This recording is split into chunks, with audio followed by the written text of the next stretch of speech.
हर जमाने में महिलाओं को अपनी पहचान और अस्तित्व कायम करने के लिए समाज से लड़ाई लड़नी पड़ी है। कभी अपने अधिकारों के लिए, कभी आसपास के नकारात्मक माहौल को बदलने के लिए। आज भी महिलाओं का अपने लिए आवाज़ उठाना और रोजगार के लिए घर से बाहर निकलना अच्छा नहीं माना जाता है। ऐसे में इन महिलाओं की आवाज़ बनी जीविका। आज जीविका के माध्यम से लाखों महिलाओं के जीवन में खुशहाली आई है। बिहार की महिलाओं को सशक्त बनाने में जीविका का बहुत बड़ा योगदान है। महिला सशक्तिकरण की ऐसी ही एक मिसाल है बिहटा के परेव पंचायत की शीला देवी।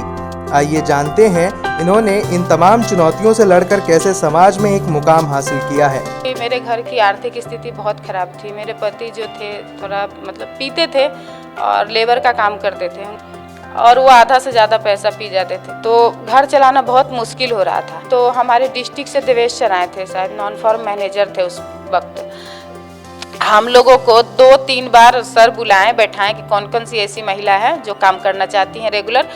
तो हम लोग जो जिनकी स्थिति जो बहुत ख़राब थी, जो नहीं जमा कर पा रही थी, उनका हम लोग चयन किए कि शुरू में उनको ज़्यादा ज़रूरत है।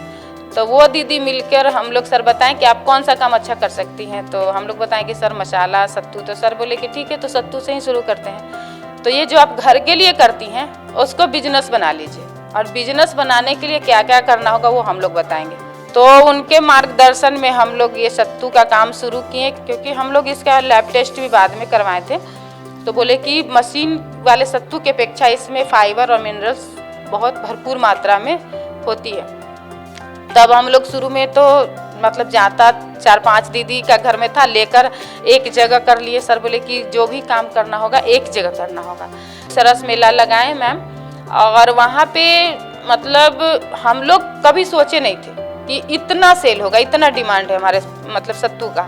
इससे जुड़कर ही हम लोग शराबबंदी पे काम किए थे, और उसमें हमारी मैम लोग साथ रहती थी हमेशा। रात में भी दिन में भी हम लोग जो छापामारी करवाते थे उस अभियान से जुड़े, क्योंकि मैं परेशान थी इस शराब से, मेरा घर परेशान था।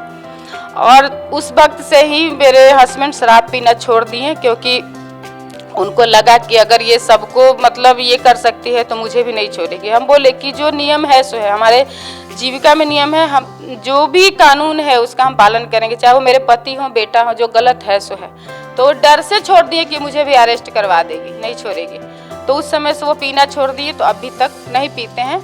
तो उस समय से जो भी कमाते हैं घर में लाते हैं, और मेरा परिवार सुखी है। आज का समय ऐसा है कि जब मैं गाँव में निकलता हूँ तो लोग मुझे मेरे पापा के नाम से नहीं, मेरे माँ के नाम से जानते हैं। वैसे आप जानते होंगे कि गांव में खास करके महिलाओं को उनके पति के नाम से, या उनके घर में ससुर के नाम से, या उनके जहाँ से वो बिलोंग करते हैं मायके के नाम से जाना जाता था। लेकिन आज मेरी मम्मी को, मेरे पापा को भी मेरी मम्मी के नाम से जाना जाता है।